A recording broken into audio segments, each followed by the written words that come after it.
प्रोनेसिस investor academy के इस brand new video में आप सभी का बहुत बहुत स्वागत है। आज वर्ल्ड वाइड अगर जो स्टॉक मार्केट्स हैं, वर्ल्ड के सारे स्टॉक मार्केट्स में आपको बोल रहा हूँ, वहाँ का अगर सबसे बड़ा खबर बोला जाए कि सबसे बड़ा न्यूज़ क्या चल रहा है फ़िलहाल, तो वो है बड़े निवेशक एनवीडिया जैसे एआई स्टॉक्स को बेच रहे हैं। तो क्या ये सिर्फ प्रॉफिट बुकिंग है, प्रॉफिट टेकिंग है, या फिर एक बड़े एआई लेड क्रैश की शुरुआत है? तो अगर आपने भी टेक स्टॉक्स या फिर ओवरऑल स्टॉक मार्केट में इन्वेस्टमेंट किया है तो ये वीडियो आखिर तक जरूर देखें, क्योंकि ये सीधे आपके पैसे पे असर डाल सकता है।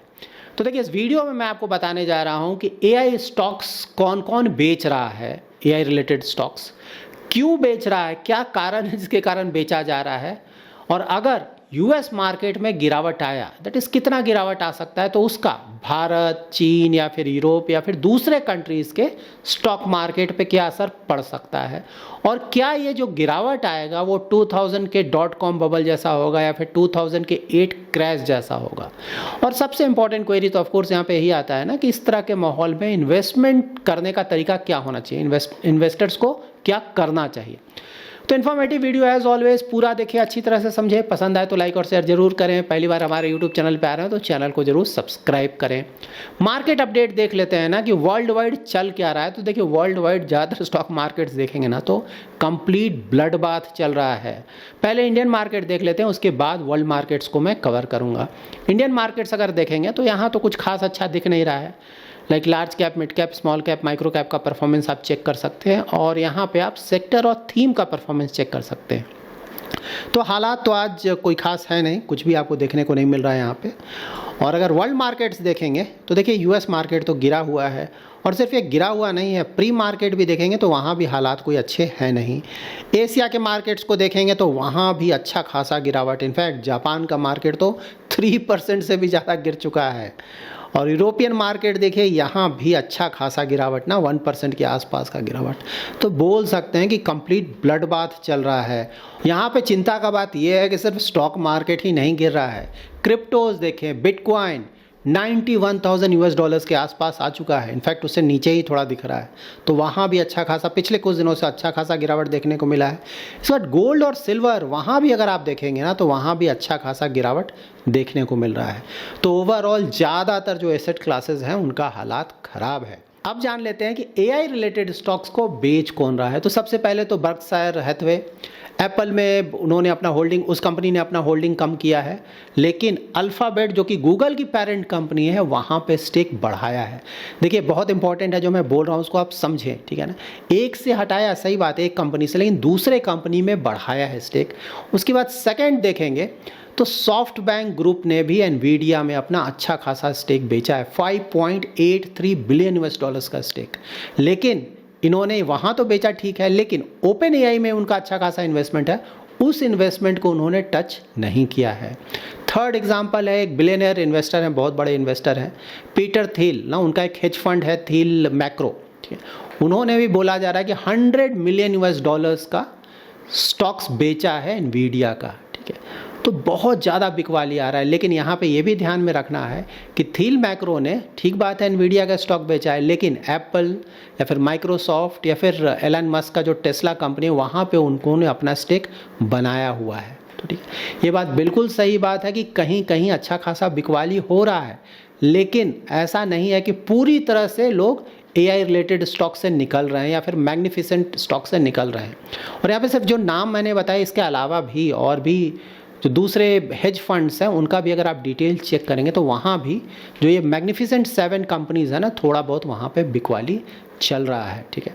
तो यहाँ पे अब प्रश्न ये उठता है कि ठीक बात है, कहीं जो बेचा जा रहा है, खासकर एनवीडिया के स्टॉक्स बेचा जा रहा है, तो वो क्यों बेचा जा रहा है, रीज़न क्या है। तो ये तो हम लोग ऑलमोस्ट डेली बेसिस पे ही डिस्कस करते हैं इस यूट्यूब चैनल के भी। देखिए, वहाँ पे वैल्यूएशंस हो गया ज़्यादा, वैल्यूएशन ज़्यादा हो गया तो गिरना बनता है, तो इसीलिए वहाँ पे गिरावट देखने को मिल रहा है। एक तो ये हो गया, और खासकर एनवीडिया का अगर आप स्टॉक देखें ना, $5 ट्रिलियन का मार्केट कैप, अब तो थोड़ा गिरा है लेकिन हो तो गया था ना $5 ट्रिलियन, और ये कुछ सालों में ये अचानक इतना ज़्यादा ऊपर चला गया। तो ऑफकोर्स यहाँ पे रिस्क तो है। रिस्क ये है कि एआई चिप्स का जो अभी इतना ज़्यादा डिमांड चल रहा है ना, अगर उस डिमांड में थोड़ा बहुत फ्यूचर में कमी आया तो क्या होगा।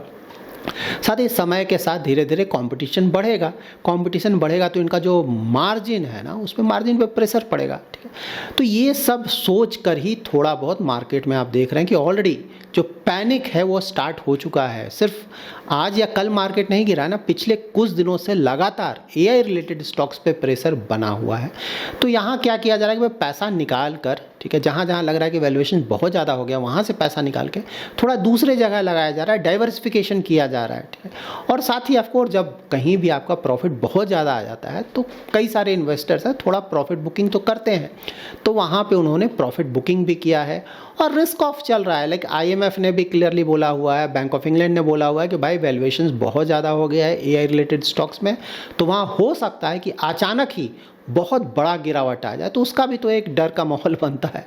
तो इस कारण भी जिसको मौका मिल रहा है वो थोड़ा बहुत पैसा अपना निकाल रहे हैं, कुछ लोग तो पूरा ही पैसा निकाल ले रहे हैं। और देखिए जब जब ये क्वार्टरली रिजल्ट आएगा ना, तो उस समय भी डर का माहौल रहेगा, क्योंकि अगर वहाँ पे अर्निंग ग्रोथ या फिर फॉरवर्ड गाइडेंस जो ये कंपनीज देते हैं वहाँ पे थोड़ा भी कमी आया, क्योंकि वैल्यूएशन तो बहुत ज़्यादा है, तो अगर वहाँ पे थोड़ा भी कमी आया कंपनी के तरफ से तो बुरी तरह से मार्केट रिएक्ट करेगा और वो बुरी तरह से गिर सकता है। यहाँ पे अगेन कितना गिरेगा तो कई बार हम लोग तो ये सब डिस्कस कर चुके हैं। तो देखिए जिस तरह का वैल्यूएशंस है तो लगता है कि 20-30% तक, अगर यूएस मार्केट की बात मैं बोल रहा हूँ, इंडियन मार्केट नहीं है, अगर 20-30% के आसपास भी अगर गिरावट आ जाए तो कोई बड़ा सरप्राइजिंग फैक्टर नहीं होगा। ठीक, और साथ ही एआई रिलेटेड वैसे स्टॉक्स जो सिर्फ नाम से ऊपर गए हैं ना, किसी तरह का कोई बिजनेस मॉडल ना है, ना कोई सेल्स है, ना कुछ प्रॉफिट है, ना कैश फ्लो है, उनका तो इवन 40-50-60% भी अगर गिर जाए तो सरप्राइजिंग नहीं होगा। ठीक है, लेकिन यहाँ पे ये भी ध्यान में रखना है कि ठीक है भाई गिर तो रहा है, लेकिन ऐसा नहीं कि सारे इन्वेस्टर्स पूरी तरह से निकल रहे हैं ना, एक जगह से निकाल रहे हैं दूसरी जगह बने हुए हैं, या फिर एक जगह से निकाल रहे हैं दूसरी जगह इन्वेस्ट कर रहे हैं, ये भी ध्यान में रखना है। ठीक है, तो ऐसा नहीं कि लोग पूरी तरह से निगेटिव हैं यहाँ पे। देखिए ज़्यादा से ज़्यादा क्या होगा, गिरेगा, हो सकता है 20-30% गिर जाए, कुछ स्टॉक्स और ज़्यादा गिर जाए इंडिविजुअल स्टॉक लेवल पे, लेकिन कुछ समय के बाद, क्योंकि एआई तो रियल है ना, कुछ समय के बाद रिकवरी आएगा और फिर वहाँ से परफॉर्मेंस वापस आएगा। किन किन कंपनीज पर असर पड़ सकता है, तो यूएस तो ऑलरेडी मैंने डिस्कस किया। ठीक है, उसके बाद ताइवान बुरी तरह से गिरेगा, क्योंकि वहाँ का जो स्टॉक मार्केट है पूरा एआई के कारण ही ज़्यादातर ऊपर जा रहा है, तो वो तो ब्लड बाथ होगा, complete blood bath. South Korea again बुरी तरह से गिरेगा, क्योंकि वहाँ भी एआई और सेमीकंडक्टर्स है, वो भी बुरी तरह से गिरेगा। चीन का मार्केट भी अच्छा खासा गिर सकता है। यूरोप में कोई खास है नहीं एआई रिलेटेड, ठीक है, तो वो, लेकिन सेंटिमेंट का बात है तो वो भी सेंटिमेंट के कारण यूरोपियन मार्केट भी गिरेगा। इंडिया के साथ भी वही है, सेंटिमेंट इशू है, हमारा तो एआई में कुछ है खास, तो हमारा भी सेंटिमेंट्स के कारण, मान लीजिए यूएस मार्केट 20-30% गिर गया, तो ऑफकोर्स 10% के आसपास बिकॉज ऑफ सेंटिमेंट्स हम भी गिरेंगे, ऐसा नहीं कि हम नहीं गिरेंगे, कोई फर्क नहीं पड़ेगा और कोई सरप्राइजिंग नहीं होगा अगर हम 10% के आसपास गिर जाए तो। लेकिन अगेन देखिए मैंने कल भी डिटेल में कवर किया था ना कि बहुत सारे जो फंडामेंटल्स इंडियन मार्केट्स के काफ़ी हद तक इंप्रूव हो रहे हैं, आने वाले महीनों में और इंप्रूव होंगे। गिरेगा ठीक बात है, लेकिन फिर कुछ महीनों में वहाँ रिकवरी भी आएगा, ऐसा नहीं कि हमेशा के लिए गिरा रहेगा, इसको आपको समझना है। लेकिन अगर यूएस मार्केट बुरी तरह से गिरा तो इंडियन मार्केट गिरेगा, तो यहाँ पे मेंटली आपको प्रिपेयर्ड होना पड़ेगा कि भाई गिरा तो मैं झेल लूँगा, क्योंकि गिरने के बाद भागेंगे तब या तो आपका प्रॉफिट कम हो चुका होगा या फिर आप लॉस लेकर भागेंगे, जिसका मतलब नहीं बनता है। अब .com बबल के बारे में डिस्कस कर लेते हैं, या फिर 2008 का फाइनेंशियल क्राइसिस, ये तो शायद मैंने कुछ दिनों पहले किसी वीडियो में कवर भी किया था, रिपीट कर देता हूँ एक बार अंडरस्टैंडिंग की, बेटर अंडरस्टैंडिंग के लिए। देखिए 2000 का जो बबल हुआ था ना .com, वहाँ पे क्या हुआ था कि ज़्यादातर जो कंपनीज थी ना उनका कोई खास सेल्स ग्रोथ या फिर प्रॉफिट ग्रोथ नहीं था, या फिर किसी तरह का कोई बड़ा कैश फ्लो जनरेट नहीं कर रही थी, और ज़्यादातर कंपनी सिर्फ नए इंटरनेट के नाम पे ऊपर चली गई थी। ठीक है, तो बिजनेस ऐसा कोई खास था नहीं उनका उस समय। ठीक है, तो वहाँ पे ऑफकोर्स वैल्यूएशन जब बहुत ज़्यादा हो गया तो कंप्लीट ब्लड बाथ हुआ, बुरी तरह से गिरा। जबकि आज की कंपनीज ऐसा नहीं है, जैसे मैग्निफिसेंट 7 देखेंगे ना यूएस का, माइक्रोसॉफ्ट है, गूगल है, एनवीडिया है, इनका अच्छा खासा सेल्स चल रहा है, बहुत ज़्यादा प्रॉफिट है, ग्रोथ भी बहुत ज़्यादा है, कैश फ्लो बहुत ज़्यादा जनरेट करी है, तो उससे हम कंपेयर नहीं कर सकते हैं। ठीक है, सही बात है ये गिरेगा, लेकिन ऐसा नहीं लगता है ना 40-50% जैसा कुछ गिरावट होना चाहिए, 20% के आसपास लगता है, ज़्यादा से ज़्यादा 30% या 40-50% या उससे ज़्यादा वाला गिरावट नहीं लगता। होगा नहीं होगा नोबडी नोज़, ये बात हमेशा ध्यान रखें ना, फ्यूचर किसी ने नहीं देखा। लेकिन अभी तक जो माहौल है बहुत ज़्यादा बड़ा गिरावट शायद ना आए, थोड़ा गिरेगा 2030 और उसके बाद शायद आने वाले समय में वहाँ पे रिकवरी देखने को मिलेगा। और जो घटिया क्वालिटी के स्टॉक्स हैं वो तो शायद रिकवर ना करें या बुरी तरह से और ज़्यादा गिर जाए, ये हमेशा ध्यान में रखना है।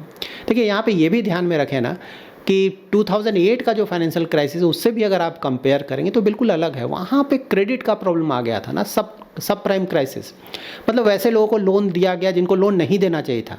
कंपनी को पहले से पता था कि पता नहीं ये पैसा चुका पाएगा कि नहीं, फिर भी उन लोगों को लोन दिया गया और वहाँ से प्रॉब्लम आई, उसी को बोलते हैं सब प्राइम क्राइसिस, ठीक है। तो उस तरह का क्राइसिस तो अभी नहीं है ना। अगेन देखिए ये जो कंपनीज इतना ज़्यादा AI में खर्च कर रही हैं वो लोन लेकर, ऐसा नहीं कि कोई बहुत ज़्यादा लोन ले रही हैं उस पर खर्च कर रही हैं, ये जो भी खर्च हो रहा है इतना बड़ा ज़्यादातर कंपनीज के पास खुद का पैसा है। जैसे माइक्रोसॉफ्ट हो गया, गूगल हो गया या फिर एनवीडिया हो गया, इनके पास बहुत ज़्यादा पैसा भरा पड़ा है, कैश फ्लो अच्छा खासा जनरेट करती है, उससे ज़्यादातर खर्च हो रहा है, ठीक है। तो बिकॉज ऑफ हाई वैल्यूएशन सही बात है गिरावट आ सकता है, लेकिन कोई बहुत बड़ा सेल ऑफ कि नहीं बिल्कुल बर्बाद हो गया वापस नहीं आएगा, ऐसा कुछ नहीं लगता। और वहाँ से बिल्कुल गिरने के बाद कुछ समय के बाद, अब पूछेंगे कितने समय के बाद, एग्जैक्टली बताना मुश्किल है ये सब ना, लेकिन हाँ कुछ समय तो लगेगा, हो सकता है कुछ महीने लग जाए, हो सकता है 1 साल लग जाए, ठीक है। वो तो गिरने के बाद ही पता चलेगा कितने समय में वापस आता है, लेकिन हाँ कुछ समय तक तो अच्छा खासा परेशानी होगा। इंडियन मार्केट्स में भी कुछ महीनों का तो बिल्कुल आप मान कर चलें कि उसके कारण प्रॉब्लम हो सकता है। इन्वेस्टर्स क्या करें, तो देखिए एक तो डाइवर्सिफिकेशन, कि भाई अगर आपका AI रिलेटेड, क्यों बहुत सारे इन्वेस्टर्स US में भी तो इन्वेस्ट करते हैं ना, तो अगर आपको AI रिलेटेड स्टॉक्स में बहुत ज़्यादा एक्सपोजर है तो ट्राई करें कि भाई थोड़ा कम कर लें, उसको डाइवर्सिफाई करें। ये नहीं कि एक ही 2 स्टॉक में पूरा पैसा डाले हुए हैं, उसको थोड़ा स्प्रेड आउट करके रखें। अगर एक्सपोजर बहुत ज़्यादा है थोड़ा कम करें, दूसरी जगह पैसा लेकर जाएँ। US में भी हो रहा है ना, जैसे फाइनेंशियल्स में थोड़ा पैसा जा रहा है या फिर दूसरे सेक्टर्स में थोड़ा पैसा जा रहा है, वही आप ध्यान में रखें। और इंडिया में है तो कोई मेजर कंसर्न तो होना नहीं चाहिए, इंडिया में तो AI रिलेटेड ऐसा कुछ बड़ा कुछ है नहीं, लेकिन हाँ मतलब वो गिरेगा तो सेंटीमेंट के कारण गिरेगा और फिर वापस आ जाएगा। तो मुझसे अगर पूछा जाए तो बाइंग अपॉर्चुनिटी होगा इंडियन मार्केट, क्योंकि यहाँ तो फंडामेंटल इंप्रूव हो रहा है। तो अगर इंडियन मार्केट में भी कुछ अच्छा गिरावट आ जाता है, बाइंग अपॉर्चुनिटी के तरह इसको देखना चाहिए कि भाई ठीक बात है गिरा है, हमें और इन्वेस्ट करना चाहिए ताकि जब मार्केट वापस आए तो हमें शॉर्ट टर्म में थोड़ा बहुत ज़्यादा रिटर्न देखने को मिल जाए। तो इसको इस तरह से देखना चाहिए। लेकिन अगेन ना बहुत सारे ऐसे इन्वेस्टर्स होते हैं जो कि इस तरह का गिरावट नहीं झेल पाते हैं। 5-10% का गिरावट या 15-20% का गिरावट उनके लिए बहुत ज़्यादा होता है ना, डर जाते हैं, डर कर भाग जाते हैं, बेच देते हैं। वैसे इन्वेस्टर्स को तो ऑफकोर्स यहाँ पे ध्यान रखना चाहिए कि भाई अगर ऐसा कुछ होता है तो हम क्या करेंगे, ठीक है। लेकिन हाँ जो लॉन्ग टर्म के इन्वेस्टर्स हैं जिन्होंने सोच समझ कर अपना इन्वेस्टमेंट किया है, कुछ सालों तक के लिए इन्वेस्टमेंट किया, उनके लिए तो कंसर्न नहीं होना चाहिए। लेकिन मेरा इन्वेस्टमेंट लॉन्ग टर्म के लिए, तो जब इस तरह का गिरावट आएगा तो सर्टनली मैं और इन्वेस्टमेंट करूंगा ताकि लॉन्ग टर्म में मेरे रिटर्न्स थोड़े और बढ़कर आए। So that's it in this video. अगर आपको ये वीडियो पसंद आया है तो जरूर लाइक एंड शेयर करें। पहली बार हमारे यूट्यूब चैनल पर आ रहे हैं तो चैनल को जरूर सब्सक्राइब करें। Thanks lot for watching.